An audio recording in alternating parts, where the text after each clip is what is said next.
Le projet de développement de l'unité commerciale se fait en deuxième année de BTS. Tout comme la CRC, il est un levier essentiel qui vous permet d'assurer votre réussite au diplôme sans difficulté. On dit que le PDUC est réalisé ou réalisable. C'est en quelque sorte une énorme fiche à CRC qui se fait en un an. Ce que je vous conseille personnellement, c'est de faire quelque chose de réalisable et de ne pas le mettre véritablement en place sur votre lieu de travail. Ça vous prendrait trop de temps. La seule étape qu'il faut véritablement faire, c'est celle du diagnostic. Donc je le disais, le PDUC se déroule en 3 parties. Le diagnostic de votre unité commerciale, l'organisation de votre projet et le suivi de votre projet.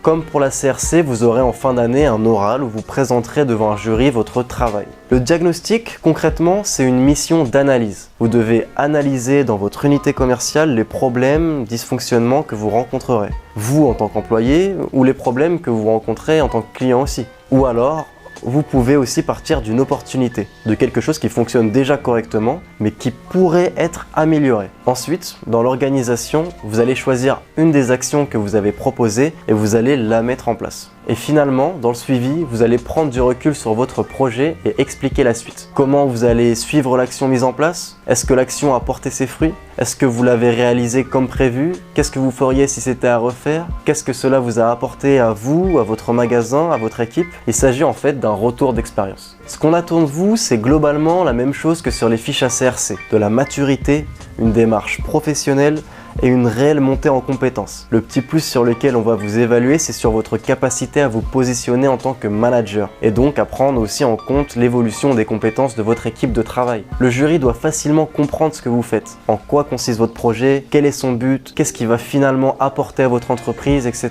Oui, car le but ultime de votre projet, c'est bien de rapporter de l'argent, que ce soit de manière directe ou indirecte. Pour commencer, le diagnostic. Dans cette première partie, vous devez réunir un maximum d'informations sous forme de chiffres et de paroles. Je vous conseille tout d'abord de réunir des chiffres clés liés à votre problématique ou opportunité, comme l'écart entre l'objectif et le chiffre d'affaires et la réalité par exemple. Et d'ensuite, faire ce qu'on appelle des entretiens d'experts. Alors les entretiens d'experts, c'est le fait de prendre rendez-vous avec un responsable hiérarchique qui connaît la problématique et d'en parler avec lui. Vous noterez ainsi ce qu'il en ressort. Ce qui est top, mais pas toujours évident, c'est d'obtenir en plus des entretiens d'experts avec des responsables hiérarchiques d'entreprises concurrentes, pour pouvoir comparer. Cela s'appelle faire du benchmarking. Tout cela est expliqué dans la méthodologie que nous vous fournissons à la fin du diagnostic. Vous devrez proposer des actions à mettre en place. Ensuite, dans l'organisation, vous allez choisir une des actions que vous avez proposées et vous allez la mettre en place, de manière théorique, car encore une fois, il n'est pas nécessaire de mettre réellement en place votre projet. Dans cette partie, vous avez bien identifié les coûts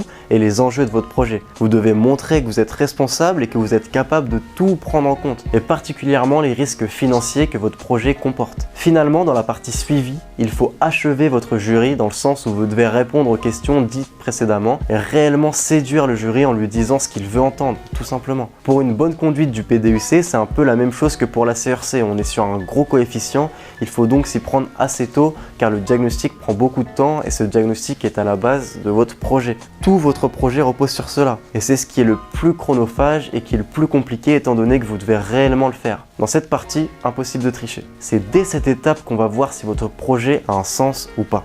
Pour conclure, comme les fiches ACRC, démarquez-vous lors de votre présentation finale en ayant un support visuel qui sort du lot. Ne faites pas un PowerPoint banal. Ce que je vous conseille, c'est de faire comme moi, créer un site web. Alors cela peut vous paraître complètement hors de portée et faire trop, mais je vous assure que cela compte et que cela vous rapportera des points. De plus, créer un site web, c'est simple, passer par Wix. C'est aussi facile à prendre en main que PowerPoint et c'est totalement gratuit. De cette manière, le jour J, si votre jury a un ordinateur, il peut se balader sur les 3 pages de votre site web de manière autonome et cela constituera une vraie valeur ajoutée. Le PDUC n'est pas compliqué, mais c'est vrai qu'il représente une assez grosse charge de travail. Donc encore une fois, ne prenez pas de retard. Amusez-vous en le faisant, car cela vous servira toute votre vie, la gestion de projet, et faites en sorte de prouver votre professionnalisme. Vous pouvez aussi checker nos PDUC déjà rédigés pour vous inspirer un peu ou pour vous assurer que vous n'êtes pas hors sujet.